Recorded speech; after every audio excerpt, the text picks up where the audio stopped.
오늘은 이 창세기 6장을 읽고 저희 교회 청년부 지체들이 질문한 내용에 대해서 답해 보는 시간을 가져보려고 합니다.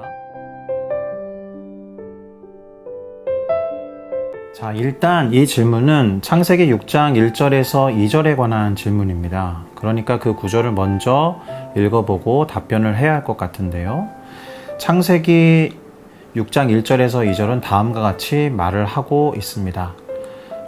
사람이 땅 위에 번성하기 시작할 때에 그들에게서 딸들이 나니 하나님의 아들들이 사람의 딸들의 아름다움을 보고 자기들이 좋아하는 모든 여자를 아내로 삼는지라, 이렇게 기록합니다.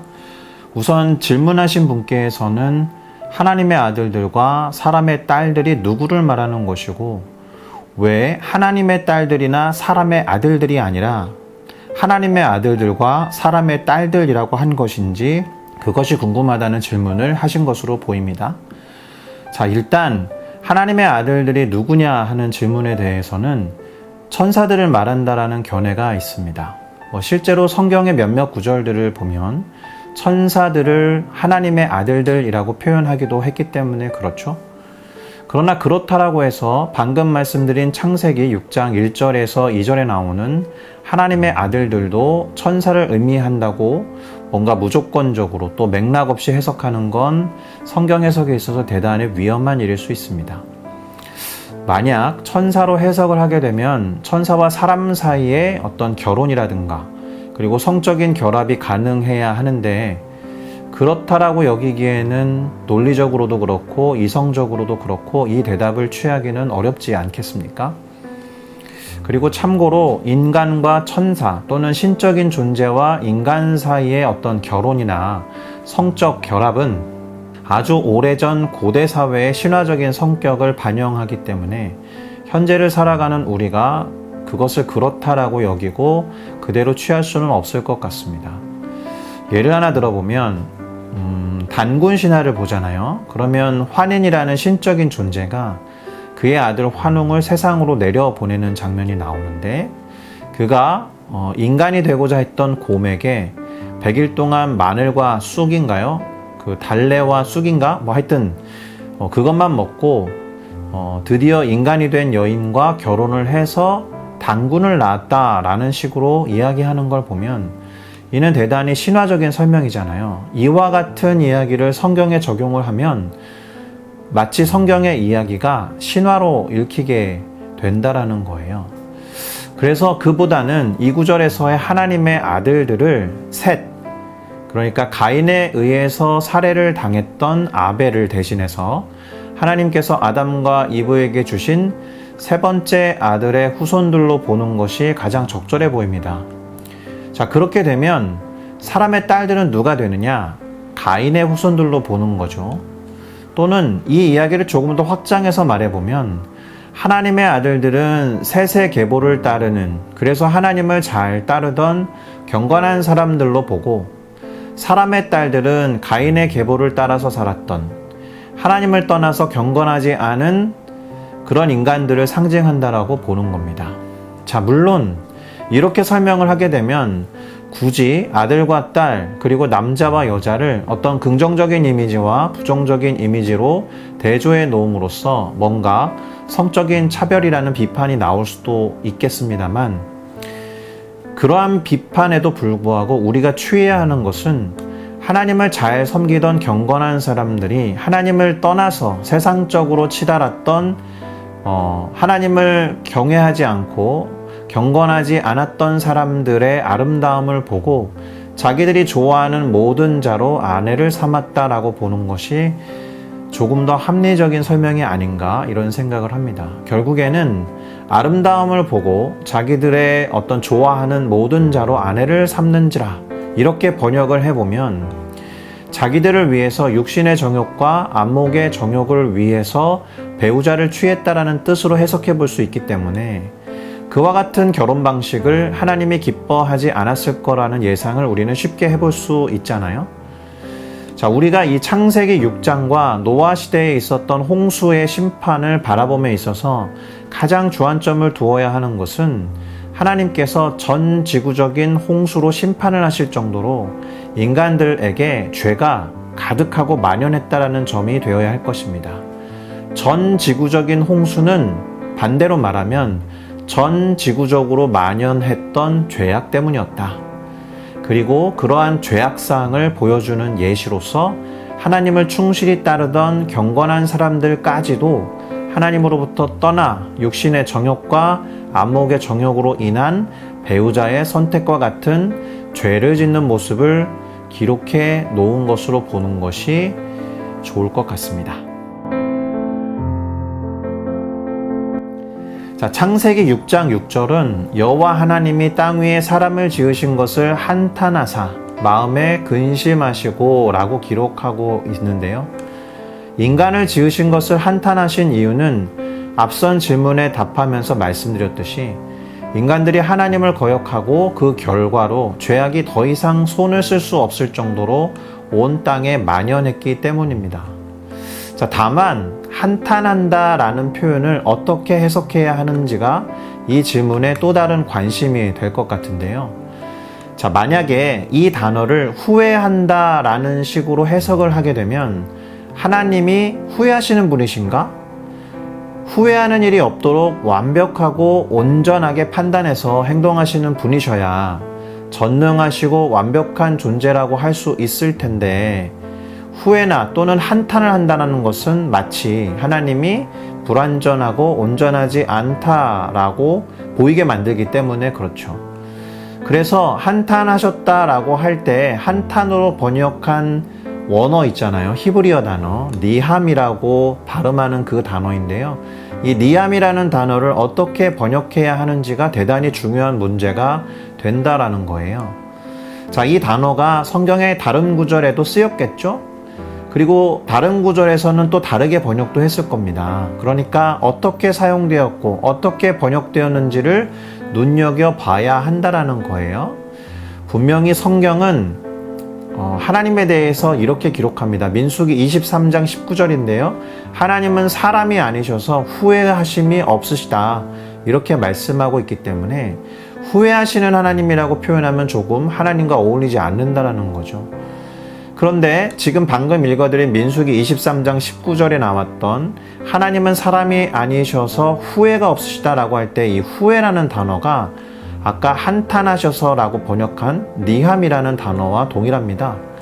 그러니까 이 니함이라는 단어 그대로 써서 니함이 없으신 분이 니함하셨다라고 하니까 창세기와 민수기가 서로 충돌하는 것처럼 보인다라는 거죠.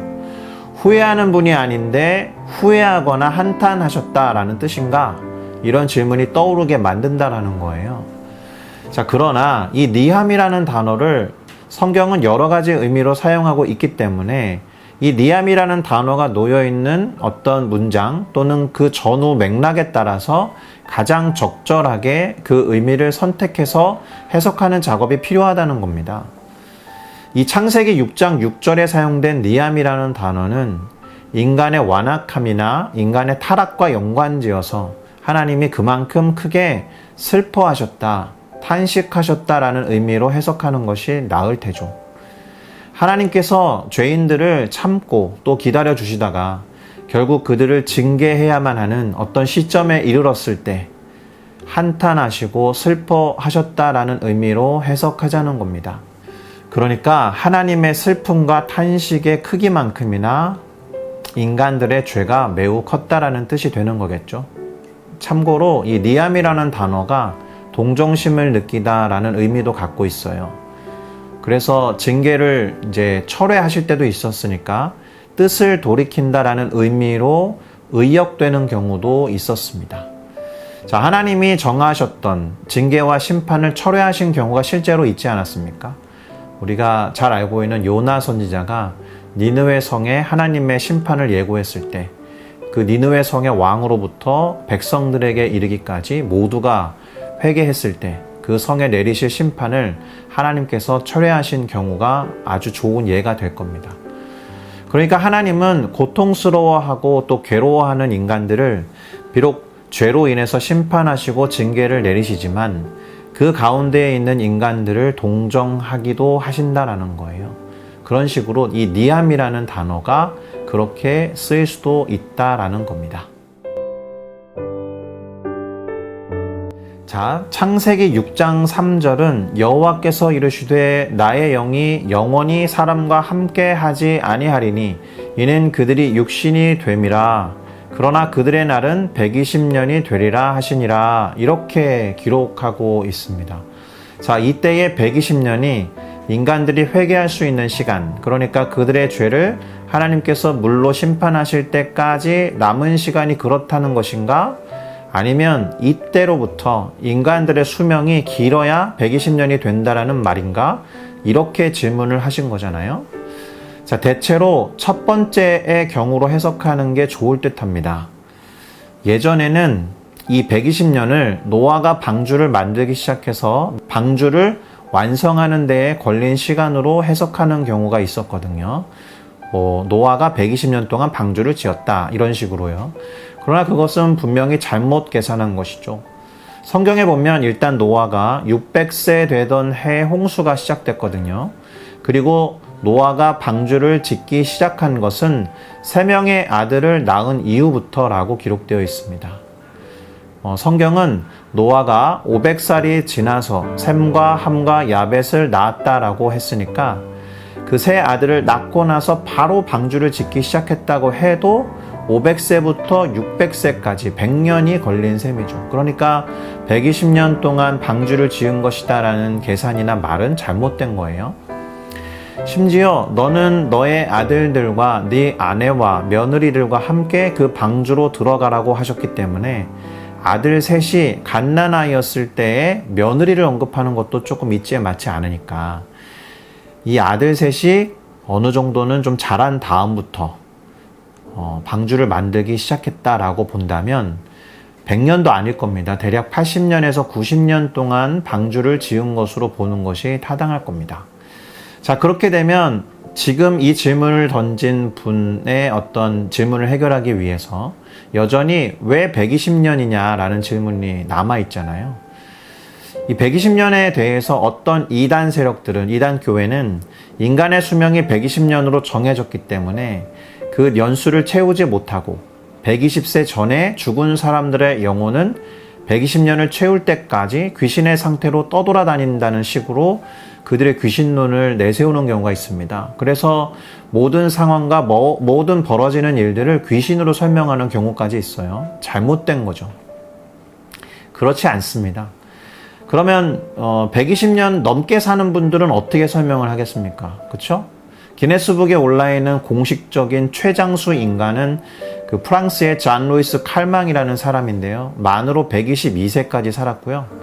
비공식적이긴 하지만 그 인도네시아의 출생 증명을 하는 서류와 함께 확인한 바로는 인도네시아에서 2017년 4월 30일에 생을 마감한 은바 고토 할아버지라는 분이 있는데 146세에 죽었다는 기사도 있습니다. 그러면 인간의 수명이 120년으로 정해졌고 120년을 채우지 못하면 귀신으로 떠돌아다닌다라는 말은 이 경우에는 어떻게 설명할 수가 없는 것 아니겠습니까? 그러니까 인간의 수명이 120세까지가 된 거다라는 설명은 설득력이 없는 겁니다. 그보다는 하나님이 인간의 죄가 극에 달한 것을 보시고 심판을 작정하신 뒤에 실제로 홍수로 심판하시고 징계하실 때까지 기다려주신 기간으로 보는 것이 맞을 듯 합니다.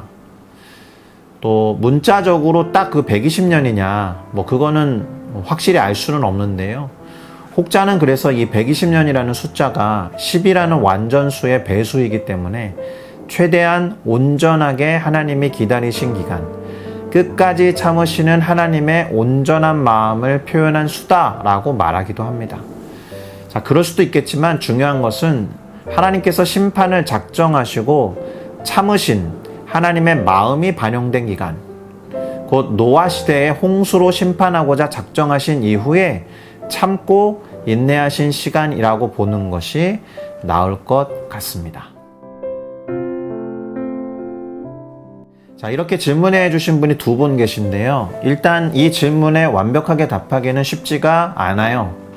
아니, 사실은 알 수 없다라는 것이 솔직한 대답일 것 같습니다. 하나님 마음이라는 거죠. 다만 무리 갖는 이미지가 있습니다.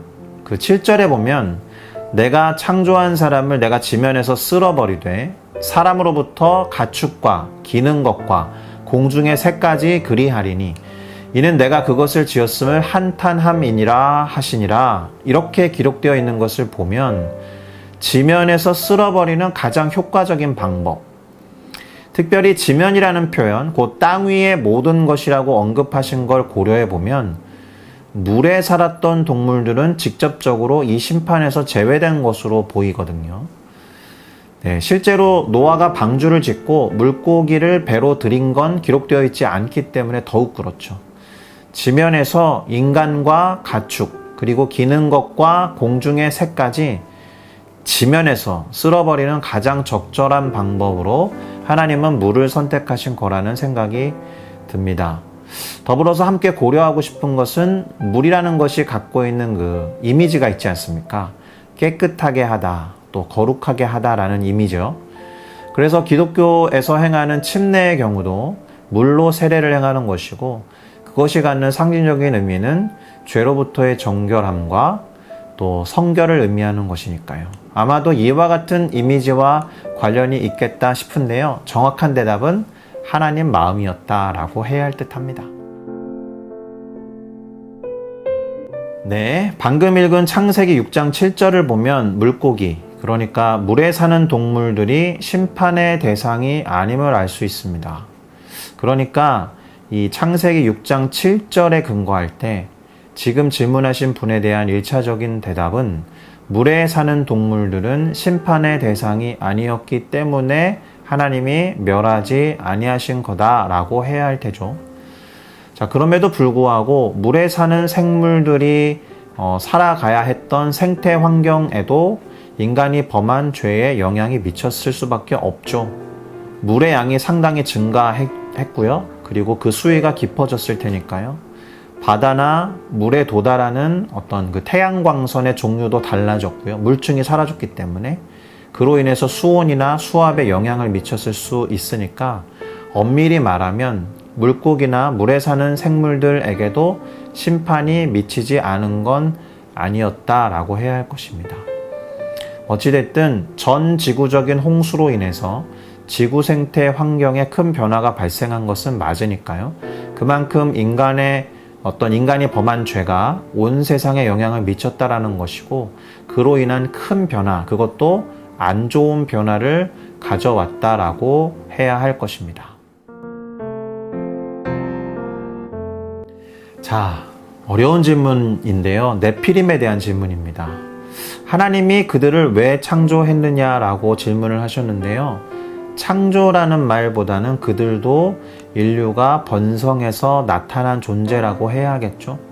그러니 하나님이 그들을 왜 창조했느냐, 하나님이 그들을 왜 지었느냐, 이렇게 묻는 것은 마치 인류를 종족별로 구분한 다음에 이 종족은 하나님이 왜 지었느냐, 이 종족은 하나님이 왜 창조했느냐, 이런 질문과 같은 것이 되는 거니까 사실 이 질문은 그렇게 적절해 보이지는 않습니다. 그래서 일단 네피림에 대해서 잠시 이야기를 해볼 필요가 있겠습니다. 우선 이 네피림이라는 말은 네필이라는 원어에서 온 것 같은데요. 그 네필은 또 네팔, 곧 습격하는 자, 공격하는 자, 약탈자, 폭군을 뜻하는 말에서 유래한 것으로 보이거든요. 그러니까 네피림에 대한 성경 구절은 오늘 창세기 6장 4절에 나오는데 이렇게 되어 있습니다. 당시에 땅에는 네피림이 있었고 그 후에도 하나님의 아들들이 사람의 딸들에게로 들어와 자식을 낳았으니 그들은 용사라 고대에 명성이 있는 사람들이었더라. 이렇게 기록하고 있습니다. 이것을 원어에 맞게 번역을 다시 해보면 이렇게도 할 수 있습니다. 당시의 땅에는 습격자, 공격자, 약탈자, 폭군이 있었고 그 후에도 하나님을 경외하는 사람들이 하나님을 경외하지 않는 사람들의 외모에 끌려 그들을 배우자로 취해서 자식을 낳았는데 그들 중에 용사, 곧 전쟁과 약탈, 방종과 사치 등이 난무하던 용사를 낳았다. 그런데 그들이 명성이 있는 자들이었다라는 식으로도 번역할 수 있는 거예요. 자, 이때 명성으로 번역된 단어가 셈인데요. 좋은 의미는 당연히 명예나 명성이라고 번역할 수 있겠지만 나쁜 의미로는 악명이라고도 번역이 되겠죠. 자, 이렇게 번역하는 것이 제가 볼 때는 조금 나을 듯합니다. 자, 그렇게 되면 네피림을 단순히 거인으로 번역을 하거나 뒤에 나오는 용사라는 단어를 거인으로 해석해서 어떻게 이해해야 하는지를 고민하지 않아도 될 거다라고 봅니다. 다만 이 창세기 6장에 나오는 네피림을 이렇게 해석을 하게 되면 민수기 13장 33절에 나오는, 그러니까 가나안 땅을 정탐하러 갔던 정탐꾼들의 보고에 등장하는 네피림의 후손인 아낙 자손의 거인들을 보았다라는 구절을 우리는 어떻게 해결해야 하는지가 여전히 숙제로 남잖아요. 근데 이 한글 성경은 원어에 2번 나오는 이 네피림을 한 번은 네피림이라고 번역하고 네피림의 후손인 아낙 자손의 네피림을 보았다라는 것을 네피림의 후손인 아낙 자손의 거인들을 보았다라는 식으로 번역을 했단 말이에요. 그러니까 좀 다소 헷갈리게 만드는 원인을 제공한 것 같아요. 그것보다는 그러니까 그 신장이 장대한 자들을 네피림으로 동일하게 보는 건 적절하지 않다는 겁니다. 그래서 아낙 자손은 신장이 장대하면서 네피림의 속성, 곧 습격하는 자, 공격하는 자, 약탈하는 자, 폭군의 성향을 가진 자처럼 보였다. 이렇게 해석하는 게 나을 것 같고, 정탐꾼들이 그들의 외모 그리고 보이는 이미지에 주눅이 들어서 자신들을 그들에 비할 때 메뚜기처럼 보였을 거다라고 했다는 거니까 비유적인 해석으로 보는 것이 조금 더 나을 것 같습니다. 그러니까 그때 네피림이 있었는데 왜 없어졌느냐라는 질문에 이제 답을 좀 해보면, 자, 그 기술이 노아 시대에 있었던 홍수 이전의 기록이잖아요. 그러니까 홍수 심판으로 그들도 심판을 당해서 죽음을 맞이한 거다라고 해야겠죠. 덩치가 커서 거인으로 나타난 사람들을 무조건 네피림으로 해석하는 건 적절하지 않다. 자, 이 점을 기억하면 좋겠습니다. 네, 이상으로 창세기 6장에 대해서 저희 교회 청년들이 던져준 질문들에 답해보는 시간을 가져봤는데요. 비록 충분하게 또 납득이 가지 않았다라고 해도 성경 자체에 대해서 부담 없이 질문을 던지고 또 그 해답에 대해서 함께 생각해보고 이해해보고자 노력했다라는 점을 높이 평가해 보면서 앞으로도 이와 같은 노력을 함께 해보시면 좋을 거다라고 생각합니다. 들어주셔서 참 감사하고요. 또 봐주셔서 고맙습니다. 대단히 수고하셨고요. 다음 창세기 7장과 8장 질문을 해결하는 영상에서 또 뵙도록 하겠습니다. 자, 그럼 좋은 하루 보내시고 언제나 평안하셨으면 좋겠습니다. 샬롬.